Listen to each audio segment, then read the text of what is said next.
Hey guys, so I'm back with This Week in Congress, and I got some stuff that I'm sure you guys are going to be interested in. So, we're going to cover gene editing, Russia, and bringing Congress into the 20th century with its messages. In a segment I'm going to call Last Week in Congress. So, first off, Senate Minority Leader Chuck Schumer, a Democrat from New York, introduced a resolution to express opposition to a suggestion made by Russian President Vladimir Putin during a press conference with the US President Donald Trump in Helsinki, Finland.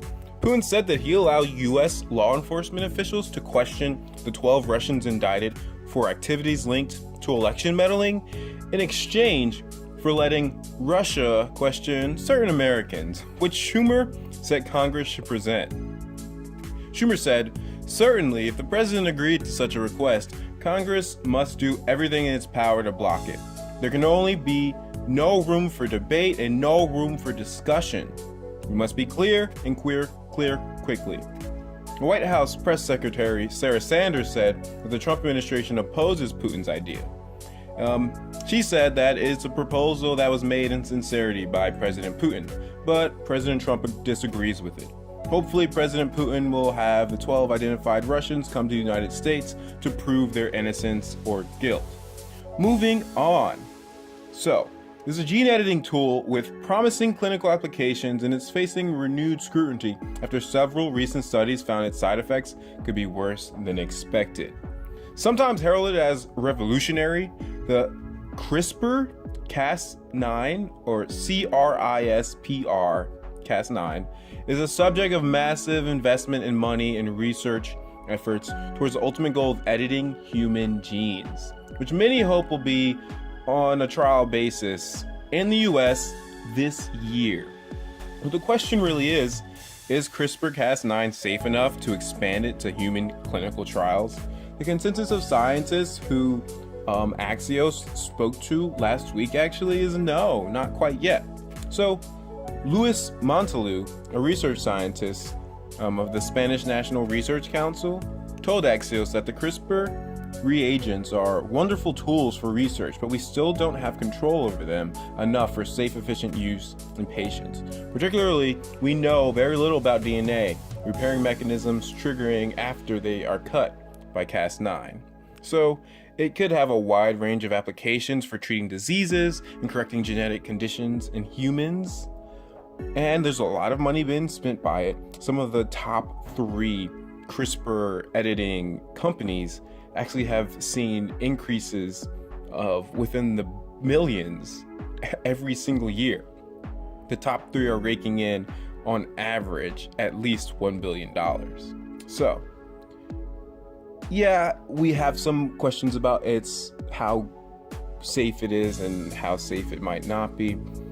But I think this is definitely something that we should keep an eye on, because in May, the FDA halted a trial for sickle cell patients before it started, and scientists plan to edit bone marrow and stem cells using CRISPR and then transplant them back into patients. So you can see these implications are really great.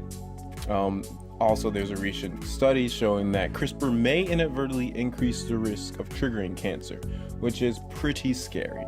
So, I wonder what you guys think. This is something that I think we need to cover because it's something that Congress will definitely want to keep an eye on and maybe have a policy for. I don't know.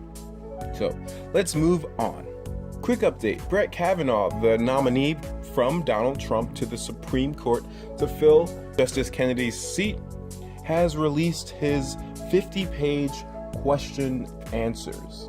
This is something that everyone who comes up to possibly being sat on the highest court in our land has to hand in. And it's chock full of tons of information. I think you guys should check it out and read some of his answers to pretty simple questions. I think it's fine. It's pretty interesting. I'm going to leave a link in the description below. Moving on to the bill that I think we need to watch that passed last week, which was a bipartisan piece of legislation introduced by Congressman Graves of Louisiana and Congressman Joe Kennedy III of Massachusetts. And this is to make the federal government a little more user-friendly.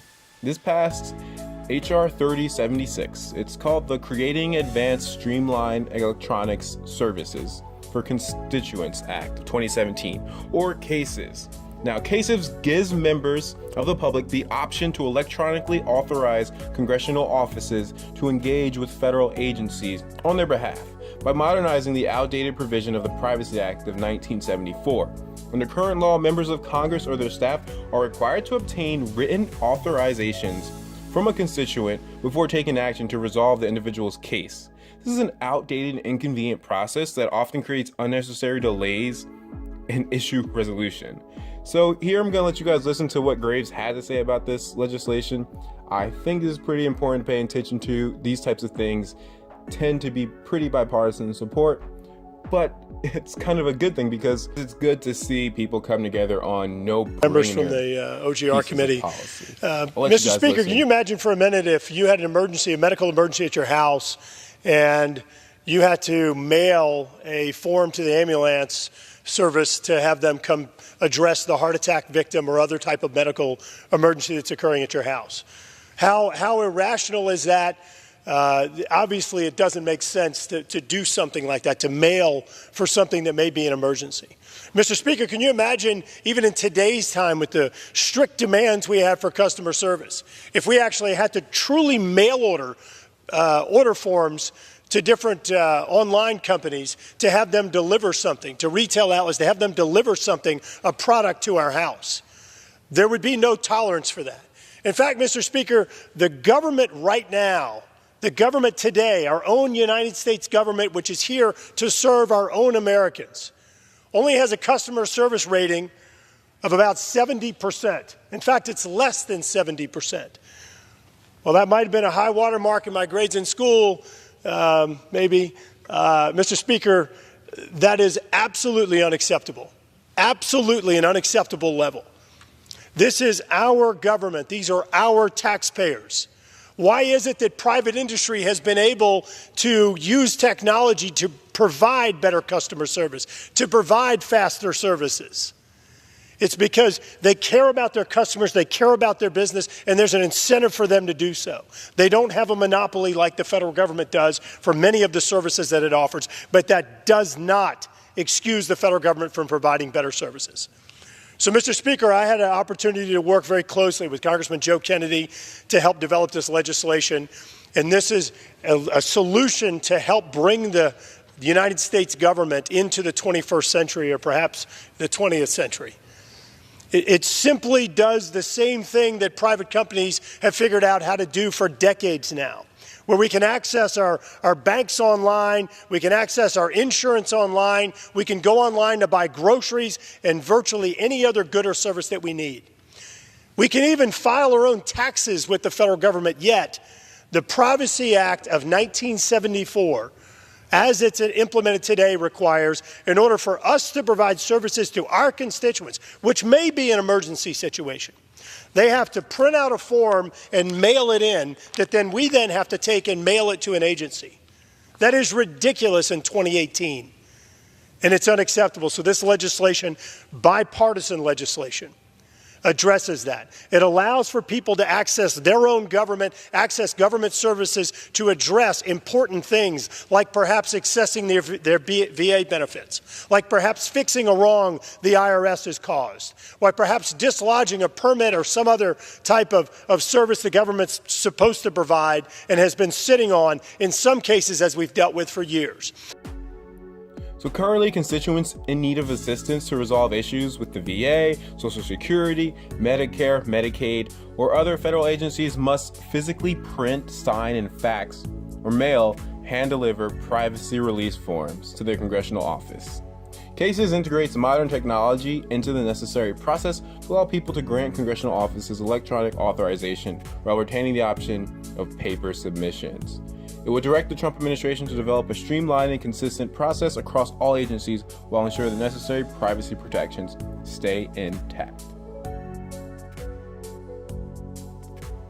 I think we're all in agreement that it's probably a good thing to make it easier for people to communicate with their congresspeople and also to have things that could be an emergency, like, rectified pretty quickly. So, seems like a pretty good, simple important piece of legislation. Some of the other things I mentioned also could be the subject of legislation, and I think you guys need to sound off in the comments about what you think. Is CRISPR going too far? Should we halt on that? Do you think that's a common, sense piece of legislation in the Cases Act? And what do you guys think about Russia and Chuck Schumer's bill that he introduced? That's all I got on what is Last Week in Congress, and I'll see you guys later this week with an installment of This Week in Congress. Please go to our website and check out some of our great editorials. Follow the YouTube page, subscribe, and watch some more videos and comment. Please, we need to know what you guys think. We need to have open discussions about this kind of legislation because it's really not happening in other places. So thanks, guys. It's Iziah Thompson with This Week in Congress, and I'll see you guys later.